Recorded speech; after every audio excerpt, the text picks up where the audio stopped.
அஸ்ஸலாமு அலைக்கும் வரஹ்மத்துல்லாஹி வபரகாத்துஹு.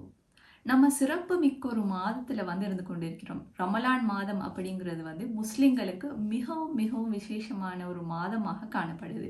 ஸோ ஏனைய நாட்கள்ல போல இல்லாம நாங்க ரமலான்ல பல ஸ்பெஷலான விடயங்கள் செஞ்சுட்டு இருக்கணும். எங்களோட லைஃப்ல நிறைய சேஞ்சஸை ஏற்படுத்துறதுக்கு, அது எங்களோட லைஃப் லாங்காகவே கொண்டு போறதுக்கு, எங்களை ஒரு நல்ல நிலைமைப்படுத்திக் கொள்றதுக்கு ஒரு சிறந்த மாதமாக இந்த ரமலானுடைய மாதம் காணப்படுது. அல்லாஹ் தாலா நம்ம எல்லாருக்குமே ரமலானுடைய பாக்கியத்தை தந்திருக்கிறார். இன்றைக்கு கடந்த ரமலான்ல நம்மோடு இருந்த எத்தனையோ பேர் இந்த ரமலான்ல இல்லாமல் இருக்கிறாங்க இல்லையா?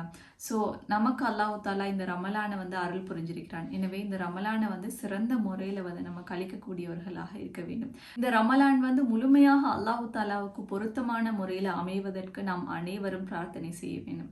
அதே சமயம் நம்மளே நமக்கான ஒரு டைம் டேபிளை போட்டுக்கொள்ளணும். கடந்த ரமலான்ல நான் எதெல்லாம் செய்யலையோ, எதெல்லாமே மிஸ் பண்ணினோ, எந்தெந்த விஷயங்கள் எல்லாம் நான் விட்டுடும், இந்த ரமலான்ல அதை என்ன செய்யணும்னு சொன்னால் அதை அட் பண்ணி கொள்ளணும். அதை நான் எப்படி சரி இந்த முறை ஃபுல்ஃபில் பண்ணணும். நிறைய குர்ஆன் ஓதணும், நிறைய ஹதீஸ் வாசிக்கணும், ஒரு நாளைக்கு ஒரு அல் குர்ஆன் வசனத்தை சரி நம்ம பொருளோட பார்க்கணும், அதை நம்ம நடைமுறைப்படுத்தணும். இப்படி நிறைய பிளான்ஸ் நமக்கு போடலாம். எதையுமே நம்ம பிளான் பண்ணி செய்யும் போது அது அழகான முறையில் அமையும். இந்த ரமலான் ஆரம்பத்தில் எப்படி இருக்குதோ அதை போல கடைசி வரைக்கும் எங்களுடைய ரமலான் உயிரோட்டமான ரமலானாக இருக்க வேணும் அப்படின்னு சொன்னால் அந்த பிளான்ஸ் எல்லாமே நம்ம சரியான முறையில் எக்ஸிக்யூட் பண்ணுற டீம் அது நல்ல முறையில் இருக்கும். அண்ட் ஃபர்ஸ்ட் ரமலானில் எப்படி எங்களுக்கு எந்த மைண்ட் செட் இருந்துச்சோ ரமலான் முடிகிற டைமுமே அதே மைண்ட் செட் தான் இருக்கும். ஸோ அதுக்கு நம்ம பிளான் பண்ணி அழகான முறையில் இந்த ரமலானை கழிக்கணும். ஸோ ரமலான் அப்படிங்கிறது அல்லாஹ் தாலா நமக்கு தந்த மிகப்பெரிய ஒரு சான்ஸ், ஒரு பிளெஸிங். நம்ம ஒரு முஸ்லீம் அப்படிங்கிறத முழுமையாக உணரக்கூடிய ஒரு இதாக இந்த ரமலானுடைய மாதம் காணப்படுது. ஸோ எதுக்காக நோன்பு நோட்கிறோம், அல்லாஹ் தாலா நோன்பு விதியாக்கி இருக்கிறான் அப்படின்றது எங்க சொல்றான் அப்படின்ற விஷயத்த நம்ம கட்டாயம் ஒரு முஸ்லீமாக அறிஞ்சிருக்கணும். இந்த ரமலான்ல என்ன ஸ்பெஷாலிட்டி இருக்குது, ஏன் ரமலான் நமக்கு விதியாக்கப்பட்டிருக்குது, ரமலான் அப்படின்ற என்ன அப்படின்றது நம்ம கட்டாயம் தெரிஞ்சிருக்கணும். அல்லாஹ் தாலா அல் குர்ஆன்ல ரமலானை பத்தி சொல்ற டைமுக்கு 2வது அத்தியாயம் 183வது வசனத்துல சொல்றான், யா அய்யுஹல்லதீன ஆமனு குதிப அலைக்குமுஸ் ஸியாம் கமா குதிப அலல்லதீன மின் கபலிக்கும் லஅல்லக்கும் தத்தகுன். ஈமான் கொண்டவர்களே, உங்கள் மீது நோன்பு விதியாக்கப்பட்டிருக்கிறது.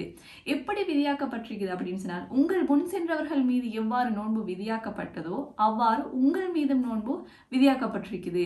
எதற்காக அந்த நோன்பு சொன்னால் லஅல்லக்கும் தத்தகுன், நீங்கள் தக்வாவுடையவர்களாக மாறுவதற்கு. ஸோ அல்லாஹ் தாலா அழகான முறையில் நமக்கு சொல்லித்தாரா. நபியவர்களுடைய உம்மத் மீது மட்டும்தான் நோன்பு கடமையான்னு சொன்னால் இல்லை, எப்படி முன் சென்றவர்கள் இதற்கு முன்னுள்ள சமுதாயம் மீது எப்படி நோன்பு விதியாக்கப்பட்டுள்ளதோ அது போலதான் உங்கள் மீதும் என்ன செய்யப்பட்டிருக்குது, நோன்பு விதியாக்கப்பட்டிருக்குது. அப்ப நோன்பு அப்படின்றது புதிதாக வந்ததோ, நபி அவர்களுடைய சமுதாயத்துக்கு மட்டும் வந்ததோ இல்லை, அதற்கு முன் சென்றவர்களும் என்ன செஞ்சிருக்கிறாங்க, நோன்பு நோற்று இருக்கிறாங்க, அவர்களும் நோன்பு பிடிச்சிருக்கிறாங்க. அதனால தான் அல்லாஹ் தாலா சொல்றான், ஈமான் கொண்டவர்களே, முன் சென்றவர்கள் மீது எவ்வாறு நோன்பு கடமையாக்கப்பட்டுள்ளதோ அவ்வாறு உங்கள் மீதும் நோன்பு கடமையாக்கப்பட்டுள்ளது அப்படின்னு சொல்லி.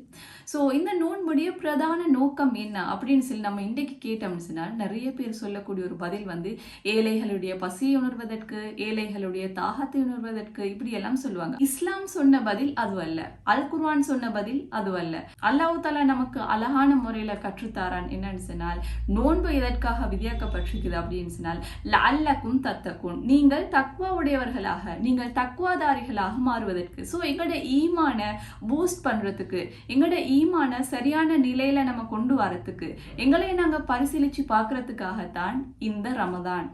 எனவே தக்வா உடையவர்களாக மாறுவதற்காகத்தான் ரமலானை தவிர ஏழைகளுடைய பசியை உணர்வதற்காக ரமலான் கிடையாது. ஸோ ஏழைகளுடைய பசியை உணர்வதற்காகத்தான் ரமலான் அப்படின்னு சொன்னால் பணக்காரர்கள் மீது மட்டும்தான் நோன்பு கடமையாக்கப்பட்டிருக்கும், அடுத்தவங்களுக்கெல்லாம் அது கடமையாக இருக்காது.